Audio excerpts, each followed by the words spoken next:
श्यामू नाम का एक आदमी था जो कि एक बैंड बाजे के समूह में काम करता था। वो अपने साथियों के साथ ढोल और नगाड़े बजाया करता था। उसका काम बहुत अच्छा चल रहा था और उसका मालिक भी उसके काम से काफी खुश था। लेकिन उसकी किस्मत में तो कुछ और ही होना लिखा हुआ था। एक दिन जब वो देर रात को काम से वापस लौट रहा था तो उसे रास्ते में कुछ लुटेरे मिल गए। अरे ओ ढोल नगाड़े वाले, जरा यहीं ठहर जा, वरना तेरे लिए अच्छा नहीं होगा। अरे अरे, कौन हो तुम लोग और तुम लोग मुझे क्यों रोक रहे हो? मैंने क्या किया?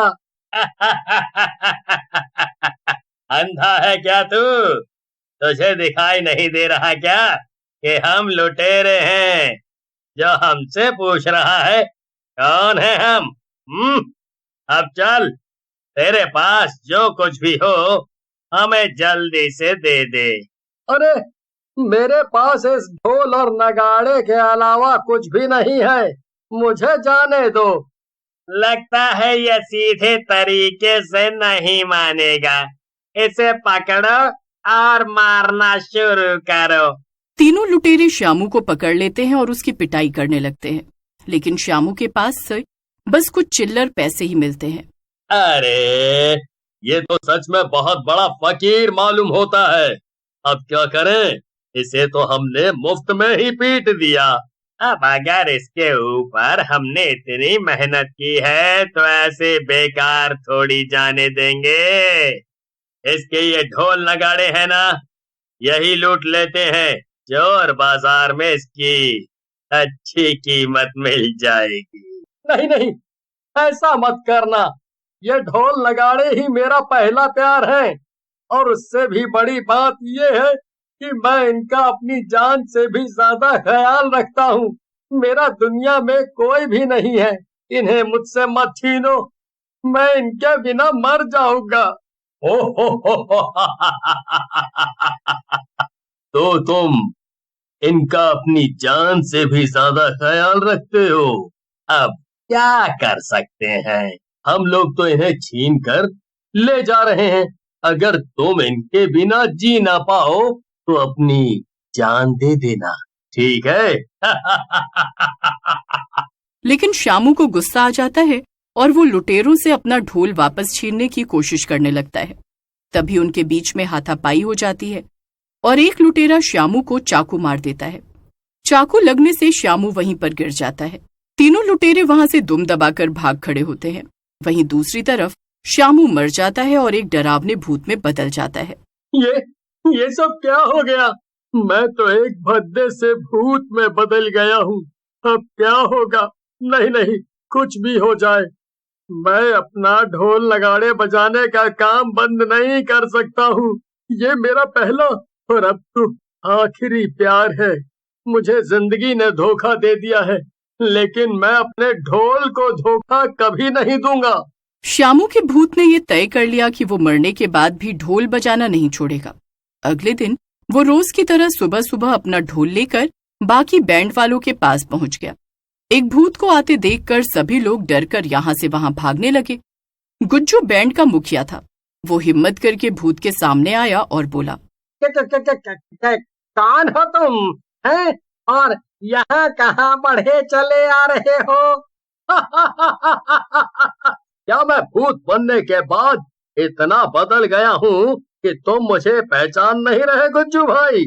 अरे ध्यान से देखो मुझे, मैंने तुम्हारे साथ 5 साल काम किया है। ऐसे कैसे तुम मुझे नहीं पहचान रहे हो? क्या? श्यामू, क्या ये वाकई में तुम हो? बिल्कुल ठीक पहचाना गुज्जू भाई तुमने। ये मैं ही हूँ, श्यामू, आप सभी का प्यारा ढोल नगाड़े बजाने वाला श्यामू। फिर भूत अपने साथ हुई पूरी कहानी गुज्जू और वहां खड़े सभी। अब क्या बताऊं, दुखी तो मैं भी बहुत ज्यादा हूँ, लेकिन खैर अब कर भी क्या सकते हैं। ये तो ऊपर वाले की मर्जी थी और उसकी मर्जी के आगे किसकी चलती है। लेकिन कुछ भी हो जाए, मैं अपने काम से पीछे नहीं हटूंगा। मैं अभी भी पूरी ईमानदारी से अपना ढोल नगाड़ा बजाता रहूंगा। भूत की बात सुनकर वहां खड़े सभी लोग दंग रह जाते हैं। क्या? ये तुम क्या कह रहे हो श्यामू? ये भला कैसे हो सकता है, हैं? तो तुम कैसे ढोल बजा सकते हो? अब तो तुम भूत बन गए हो ना। भूत ढोल नहीं बजा सकते क्या? अरे मरने के पहले भी मैं ढोल बजाने में इतना माहिर था, और अभी भी तुम मुझे आजमा कर देख लो। बात कला की नहीं है श्यामू, बात यह है कि अगर एक भूत हमारे बैंड में ढोल बजाएगा तो लोग क्या कहेंगे? अरे ऐसे तो लोग डर जाएंगे। तो तुम मुझे मना कर रहे हो? क्या तुम्हें अपनी जान प्यारी नहीं है? तुम्हारी मुझे मना करने की हिम्मत भी कैसे हुई? भूत की धमकी सुनकर वहां खड़े सभी लोग डर गए। मजबूरी में उन्हें भूत को भी अपने साथ ले जाने के लिए मानना ही पड़ा। गुज्जू ने बैंड के सभी लोगों को समझा दिया था कि उन्हें भूत के आसपास घेरा बनाकर रखना है ताकि उसे कोई देखने न पाए। बैंड के सभी लोग डरे हुए थे, लेकिन उनके पास और कोई रास्ता भी नहीं था। न चाहते हुए भी वो सब भूत को लेकर एक शादी में पहुंचे जहां पर उनके बैंड को बुलाया गया था। श्याम का भूत हमेशा की तरह जोर जोर से खूब जोश में आकर ढोल बजाने लगा। कुछ देर तक तो बाराती यहाँ वहां नाचते रहे और फिर वो सब बैंड वालों के बीचों बीच आकर नाचने लगे। आज मेरे यार की शादी है, आज मेरे यार की शादी है, लगता है जैसे सारे संसार की शादी है, आज मेरे यार की शादी है। अरे ढोल वाले जरा दमदार ढोल बजाओ। बाराती की बात सुनकर भूत को गुस्सा आ जाता है। वो अपने ढोल बजाने की कला के बारे में कुछ भी उल्टा सीधा नहीं सुन सकता था। भूत को देखकर बाराती की आंखें खुली की खुली रह गईं और वो जोर जोर से चिल्लाने लगा। सभी लोगों ने नाचना बंद कर दिया और भूत को शादी में देखकर अफरा तफरी मच गई। फिर क्या था, सारे बारातियों ने मिलकर बैंड वालों पर हमला कर दिया और वो सब वहां से भाग खड़े हुए। मैंने तुमसे मना किया था श्यामू कि बस चुपचाप ढोल बजाते रहना, लेकिन तुमने मेरी एक नहीं मानी। तुम्हें क्या जरूरत थी उस बाराती से भिड़ने की? अरे ये क्या, सुबह सुबह इतने सारे लोग भला यहाँ क्यों आए हैं? तो तुम ही गुज्जू हो? जी मैं ही गुज्जू हूँ। कहिए क्या काम है आपको? तो वो तुम्हारा ही बैंड है ना, जिसमें एक भूत ढोल बजाता है? जी हाँ, मेरा ही बैंड है, लेकिन आप सब पहले मेरी बात तो सुन लीजिए ना। मैं बहुत मजबूर था। मैं उस भूत को जानबूझ के अपने साथ लेकर नहीं आया था। हम तो इसलिए आए हैं कि तुमसे बुकिंग ले सके। क्या बुकिंग? और क्या? अरे सारे शहर के लोग बड़े हैरान हैं कि तुम्हारे बैंड में एक भूत ढोल बजाता है। सभी लोग चाहते हैं कि तुम ही उनकी शादियों में आकर बैंड बाजा बजाओ। उस आदमी की बात सुनकर गुज्जू हैरान हो जाता है। गुज्जू ये सब सुनकर बहुत खुश हो जाता है। उसकी सारी चिंताएं मानो एक पल में ही दूर हो गई।